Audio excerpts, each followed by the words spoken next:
So we're out in the shop and we're going to talk about a upgrade to my Ebrake system on my 1963 truck.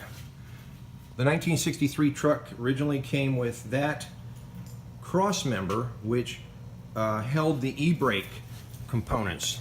These two holes right here held the cables that go back to the rear drums, and this side over here held the cable that came in from the cab, the handbrake cable. So when the cables were relaxed, this lever was in the back position. When you pulled on the Ebrake, the lever was pulled forward and putting tension on these.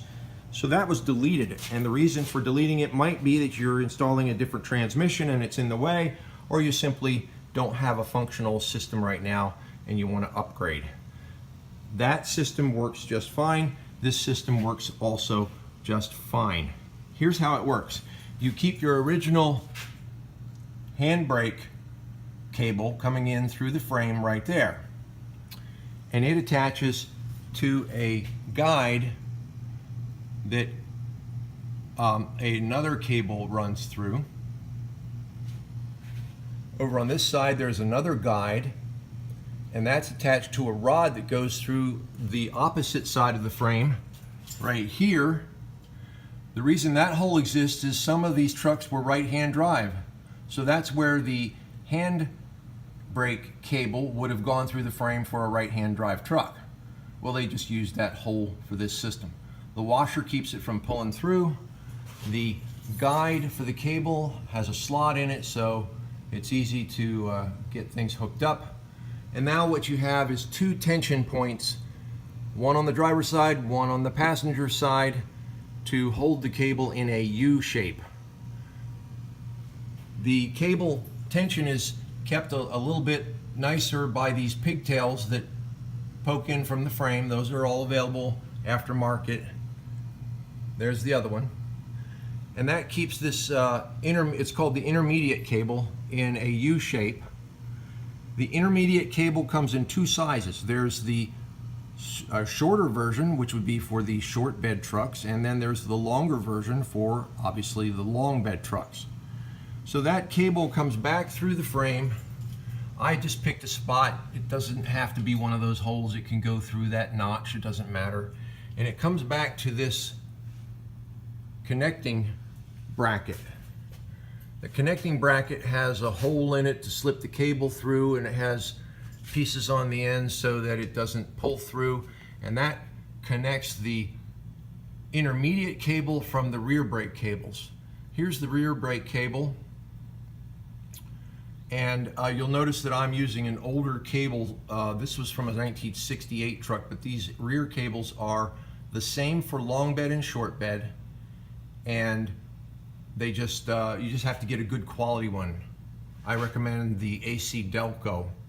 I do not recommend the ones made by Counterparts.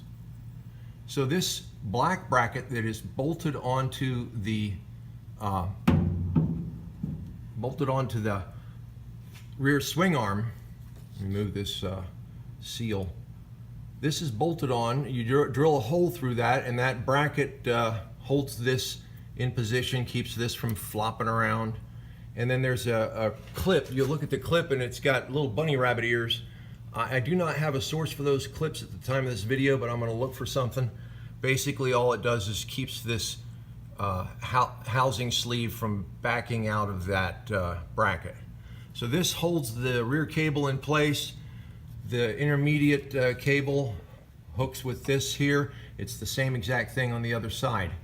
So now you have a complete cable operated Ebrake system. This will work with a 1963 up through a 1972 frame, and was standard equipment on the 1966 through 1972 C10 trucks.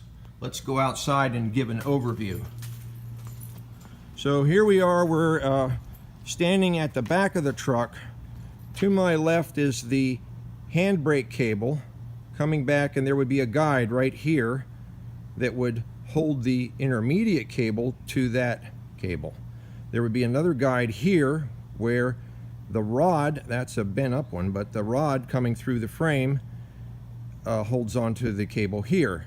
the rod keeps from pulling through the frame with a washer on the end. This rod does not have one.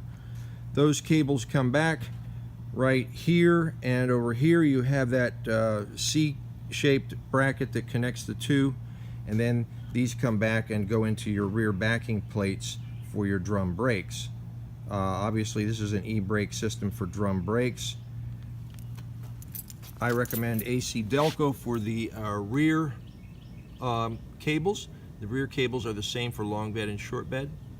I will list all the parts on my website. Just a few more tips. These aftermarket parts can be very frustrating. These clips that keep it inside the backing plate are of poor quality and it tends to pop off. I have yet to try the AC Delco, but they seem a little better than these poor quality counterparts ones. The length of the spring is too long on these aftermarket ones. I would simply trim about 5 or 6 coils off of the length of the spring. Otherwise, this cable will bunch up inside your drum and then maybe cause problems. Also, the length of the cable seems a little longer than the original. That's okay though, because you can make adjustments up here at the handbrake part. Lastly, the part about installing this bracket here. This bracket is simply holding a little bit of tension on this rear Ebrake cable that goes into the drum. You don't want it tight like a tightrope. You want it to just not be flopping around, so it should have a little bit of tension. The distance from here to the bolt here, center of that bolt right there, is about 22 inches on this truck, and I've measured other trucks too. So from here to the center of that front bolt is about 22 inches. It's up against the flange, but doesn't have to be tight. That's just, I guess, the way it was designed to keep it from rotating, or at least to keep this cable up high on the swing arm. Those are just some details that'll help you out.